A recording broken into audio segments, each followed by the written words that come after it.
ಸಿದ್ದರಾಮನ ಹುಂಡಿ ಸಿದ್ದರಾಮಯ್ಯ. ಸಿದ್ದರಾಮಯ್ಯ ಅಂದಾಕ್ಷಣ ನಮಗೆ ನೆನಪಿಗೆ ಬರೋದು ಅವರ ಸ್ಟೈಲು, ಅವರ ಹಾವಭಾವ. ಒಟ್ಟಾರೆ ಸಿದ್ದರಾಮಯ್ಯ ಅಂದು ಇಂದು.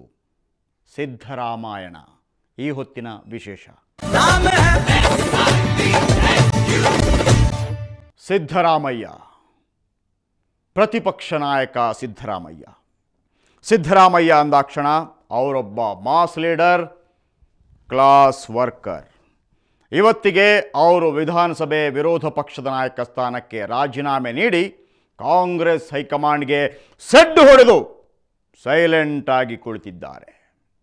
ಸಿದ್ದರಾಮಯ್ಯನವರು ರಾಜಕೀಯಕ್ಕೆ ಬಂದದ್ದು ಹೇಗೆ, ಅದರ ಹಿಂದೆ ಅವರು ಹೇಗಿದ್ದರು, ರಾಜಕೀಯಕ್ಕೆ ಬಂದ ನಂತರ ಏನೇನಾದರೂ, ಇವೆಲ್ಲದರ ಬಗೆಗಿನ ವಿಶ್ಲೇಷಣೆ ನಿಮಗೆ ಇವತ್ತು ದೊರಕಲಿದೆ. ಅವೆಲ್ಲದರ ಬಗೆಗಿನ ಮಾಹಿತಿಯೇ ಸಿದ್ದರಾಮಾಯಣ.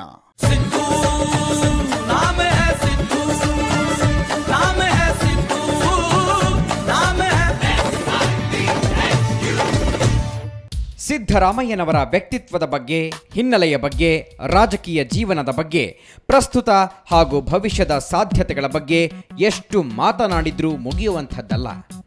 ಅಂತಹ ಗಾಢವಾದ ವ್ಯಕ್ತಿತ್ವ, ಐತಿಹಾಸಿಕ ರಾಜಕಾರಣ, ಹಲವು ವಿಶೇಷತೆಗಳನ್ನೊಳಗೊಂಡ ವ್ಯಕ್ತಿತ್ವ, ಕುತೂಹಲ ಕೆರಳಿಸುವ ನಡೆ.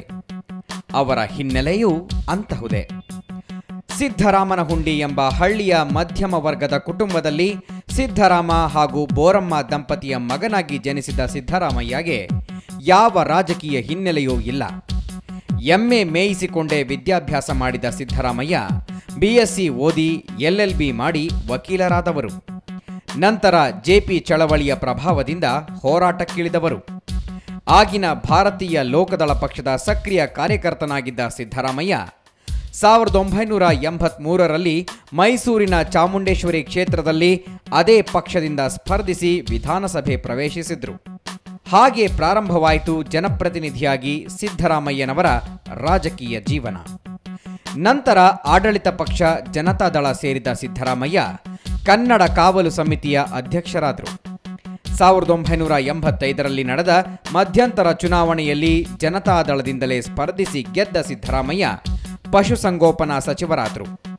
ರಾಮಕೃಷ್ಣ ಹೆಗಡೆ, ದೇವೇಗೌಡರೊಂದಿಗೆ ಆಪ್ತರಾದ ಸಿದ್ದರಾಮಯ್ಯ ಜನತಾದಳದಲ್ಲಿ ಸಕ್ರಿಯರಾದರು.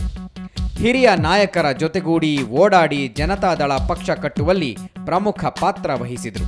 ಅನಂತರ ಸಿದ್ದರಾಮಯ್ಯ ರಾಜಕೀಯ ಜೀವನ ಸಾಗಿದ ಪರಿ ಹೀಗಿದೆ.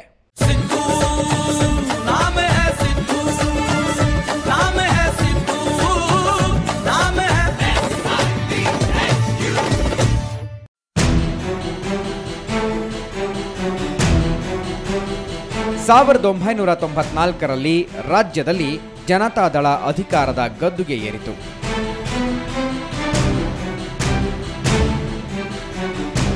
ಸಿದ್ದರಾಮಯ್ಯ ಹಣಕಾಸು ಸಚಿವರಾದರು. ಬಜೆಟ್ ಮಂಡಿಸಿ ಸೈ ಎನಿಸಿಕೊಂಡ್ರು.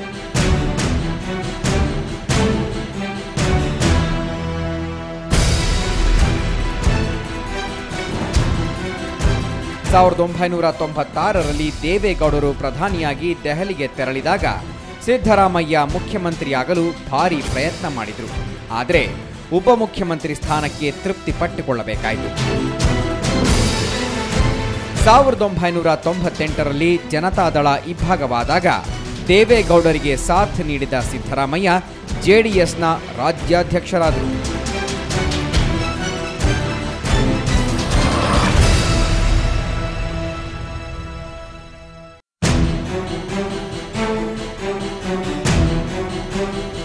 ಸಾವಿರದ 1999ರ ಚುನಾವಣೆಯಲ್ಲಿ ಸಿದ್ದರಾಮಯ್ಯ ಸೋಲಿನ ರುಚಿ ಕಾಣಬೇಕಾಯಿತು.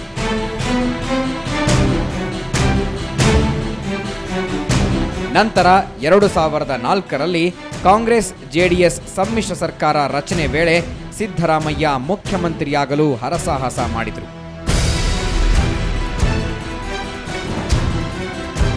ಆದರೆ ದೇವೇಗೌಡರ ಕೃಪಾ ಕಟಾಕ್ಷ ಧರಂಸಿಂಗರ ಮೇಲಿತ್ತು.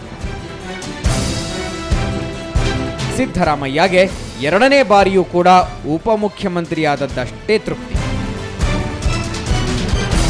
ಹೀಗೆ ಎರಡನೇ ಬಾರಿಗೆ ಮುಖ್ಯಮಂತ್ರಿಯಾಗುವ ಅವಕಾಶ ಕೈತಪ್ಪಿ ಹೋದ ಬಗ್ಗೆ ಸಿದ್ದರಾಮಯ್ಯಗೆ ಅಸಮಾಧಾನ ತೀವ್ರವಾಗಿತ್ತು.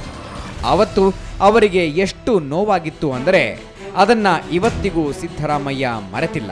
ತೀರಾ ಇತ್ತೀಚೆಗೂ ಕೂಡ ತಾನು ಸಿಎಂ ಆಗುವ ಅವಕಾಶವನ್ನ ದೇವೇಗೌಡರು ತಪ್ಪಿಸಿದ್ರು ಅಂತ ಅಸಮಾಧಾನ ವ್ಯಕ್ತಪಡಿಸುತ್ತಿದೆ.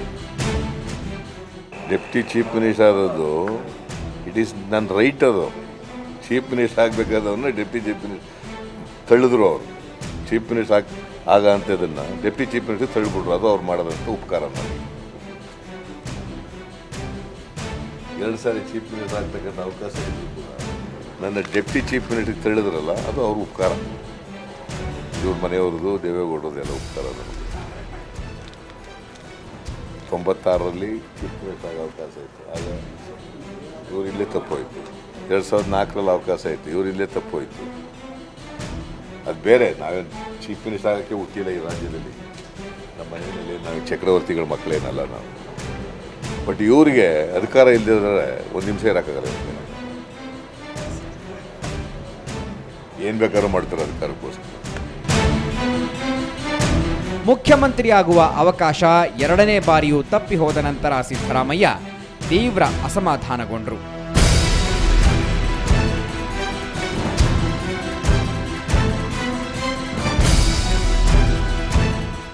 ಒಮ್ಮೆ ಜೆ.ಎಚ್. ಪಟೇಲ್ರು ಮುಖ್ಯಮಂತ್ರಿ ಆದ ಸಂದರ್ಭದಲ್ಲಿ ಸಿದ್ದರಾಮಯ್ಯನವರಿಗೂ ಮುಖ್ಯಮಂತ್ರಿಯಾಗೋ ಅವಕಾಶ ಇತ್ತು.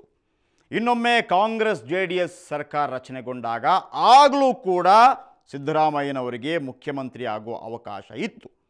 ಆದರೆ ಆ ಸುವರ್ಣಾವಕಾಶ ತಪ್ಪಿ ಹೋದದ್ದಕ್ಕೆ ಅವರು ತೀವ್ರ ಬೇಸರಗೊಳ್ತಾರೆ ದೇವೇಗೌಡರ ಮೇಲೆ.